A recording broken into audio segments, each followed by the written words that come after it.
Part of the credit union's mission is to give back and support the communities we serve. But how does that specifically happen at Piedmont Advantage Credit Union?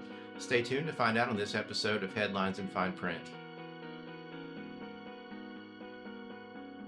Hello, everyone. I'm Dion Williams, President and CEO of Piedmont Advantage Credit Union. Welcome to today's episode of Headlines in Fine Print.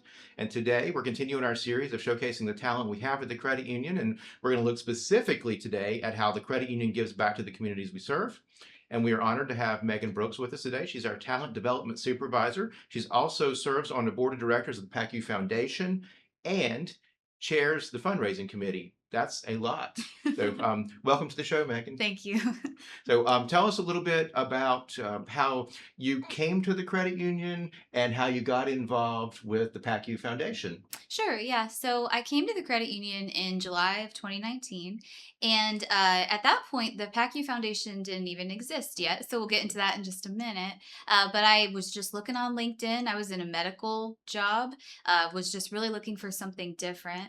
And so I found the advertisement, came in, and I got the job, which was great. And so the company that I came from was like a multinational company, thousands of employees.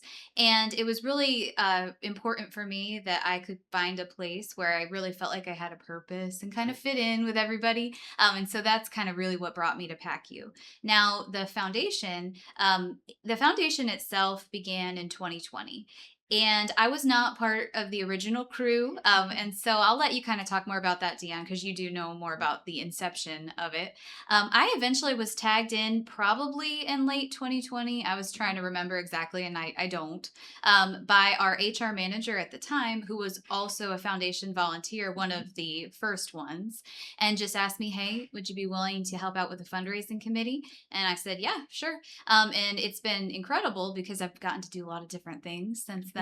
But yeah, that's kind of how I came to PACU, the credit union, but then also became part of the foundation. Very good. And regarding the starting of the PACU Foundation, when I was interviewing for the job back in the very early part of 2019, the board of directors said they really wanted to see the credit union have its own foundation. Mm-hmm. We collaboratively in the Carolinas support a foundation that serves the broader states, or if there's an emergency or disaster or something, it's amazing. We still participate in that, but something that really touched the communities that we serve. And so a lot of great people like yourself got behind that idea, and we were able to bring it to life in 2020. And as we talk today, we'll get more into some of the things Yes. the foundation has done.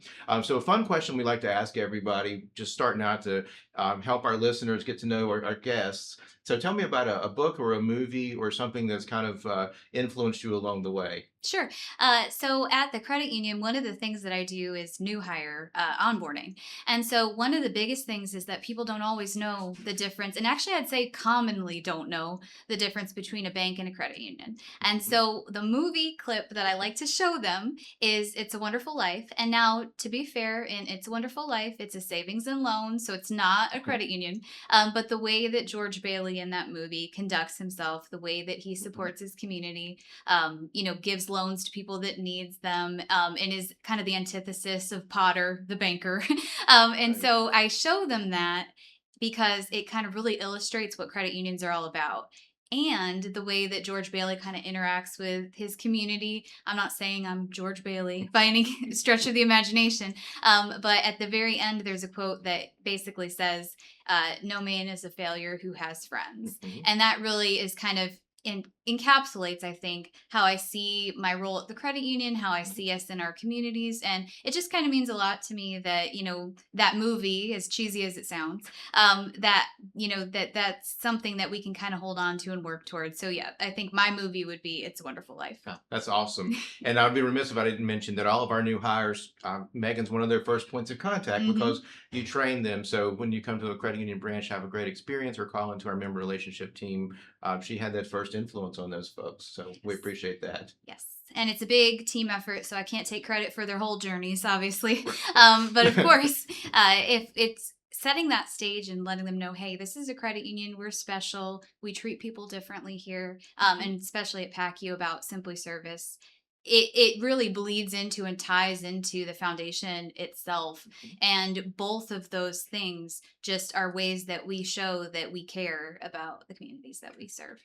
So speaking of the communities we serve, talk a little bit about how we go about that. Yeah. So the PACU Foundation, we have a bunch of different fundraisers throughout the year, and all of the funds that we raise actually go to nonprofits in our communities. Mhm. And I'll let you do the list of the communities, Dan, because you're really good at that. But there are the communities that our branches are in. And so these nonprofits have a focus on financial literacy, education, disaster relief. Basically, they use the funds that we provide to them as the foundation, and I'll talk about our fundraisers specifically in a second. They use those funds to help move forward their missions. And so, for example, there's a Storehouse for Jesus, which is a nonprofit that we've provided funds to for the past several years. They have a food pantry, they have a medical service office, and all of these things are services that are free of charge to the people that come to use them. And so, as cool as it would be if Piedmont Advantage Credit Union had a medical office, it's just not how it works, Right. right? We're a credit union. But because we have the foundation, it extends our reach into communities more so that we can help in ways that wouldn't strictly be possible as just our credit union capacity. So, Megan, you listed the Storehouse for Jesus, which is in Davie County, Yes. and the foundation also covers all the areas where we have branches. So there's Davie County, Forsyth, Guilford, Rockingham, Iredell, and Mecklenburg. So talk a little bit more just about how we do that as far as being in each community where we have a branch and where we have members. Yeah, so every year, all of the organizations that we're going to give funding to, they have to complete an application, and that's so that we can make sure that we're gifting those funds responsibly. And so every year, the gifting committee, which I'm not part of, we kind of keep that separate. The Mhm. fundraisers and the gifters are, two different groups. But basically, they take those applications, and every year they make sure that at least one organization in the counties that the credit union serves Mhm. is selected for funding for that year. So that means that we kind of spread out that funding, and it doesn't all just end up in Winston-Salem or just in Charlotte. It's kind of throughout where our membership footprint is. Very good. Now, you mentioned the fundraising committee. Of course, you're chair of the fundraising Yes. committee. Talk about the different ways in which the foundation raises money. Yeah, so we have a lot of different ways, and we've tried a lot of different things in the past, which is kind of neat to see us grow and learn and evolve. And we figured out what works and maybe Mhm. what doesn't work so well for us. But right now, our biggest event of the year is Flying Colors. Mhm. That is our 5K and fun run, and we'll talk more about that later because that's kind of the biggest topic. But we also do bake sales, and so our branches, the staff in the branches will actually bake, and that we will sell those goods to our members and to each other. And honestly, it's a lot to each other. We buy each other's cakes and things. Right. It's a big deal. But basically, those funds all go to the foundation as well. And then we have 50/50s and gift card raffles and just different things throughout the year to help raise funds. And then another one that we have that's really great is our Foundation Fridays dress down program. And so employees can contribute a small portion of their paycheck every other week, and they get to wear jeans every Friday, tennis shoes, and a t-shirt.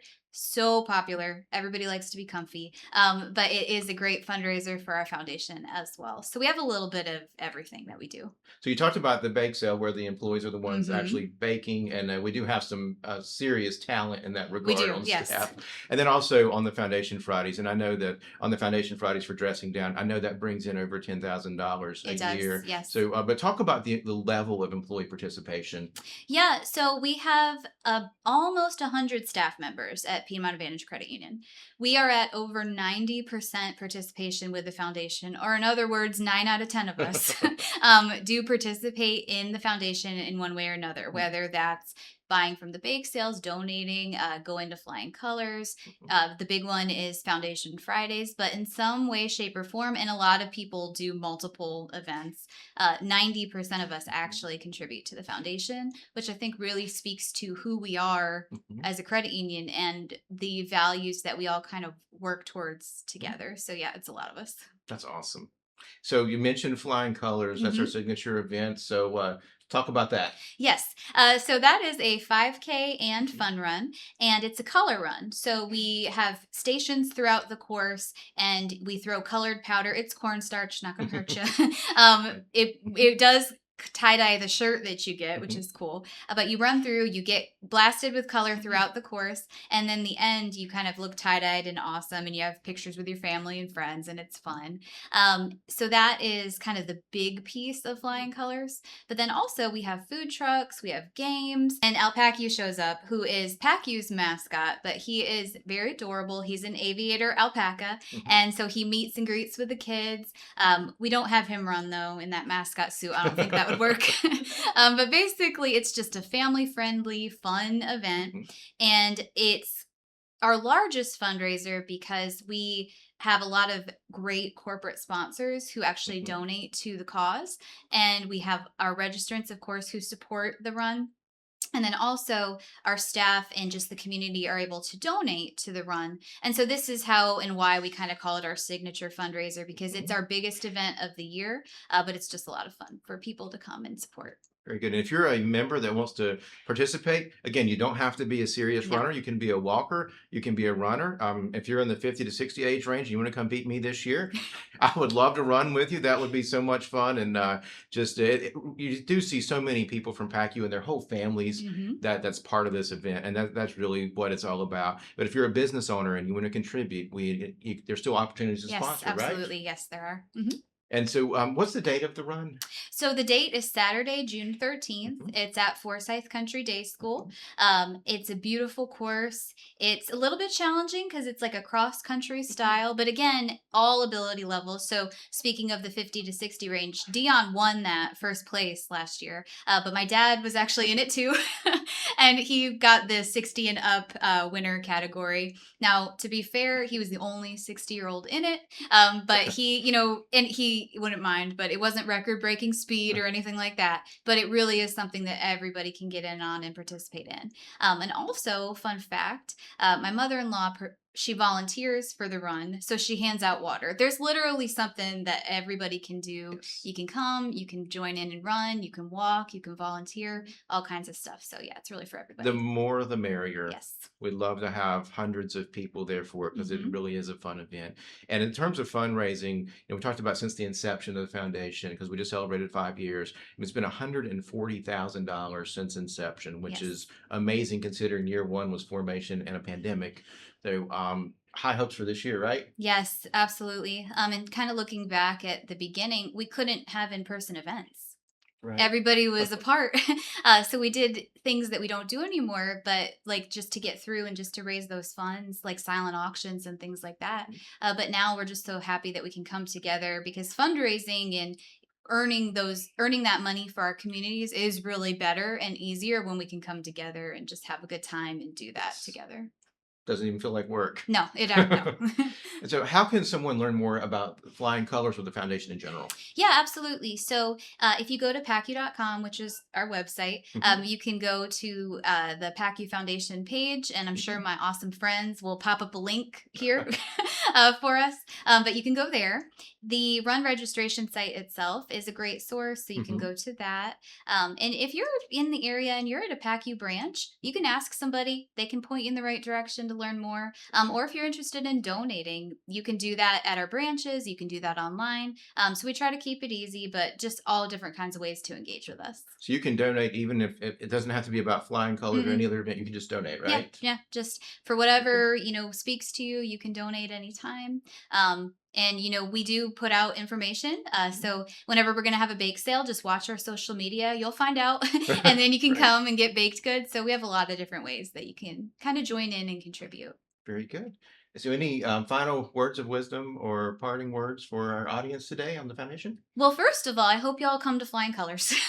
So that's the big thing. Come and support. But again, I just really want to say I'm just so grateful and excited for the work that the foundation's been able to do, that the credit union has been able to do. As I kind of mentioned at the beginning, working and volunteering for these respective groups is not something that everybody gets to do. The company that I came from before, I was literally just a number. And so here, both in the credit union sense, but with the foundation, the opportunities and the ways that I can make a difference are enormous, and everybody can join in that on that. It's not just me.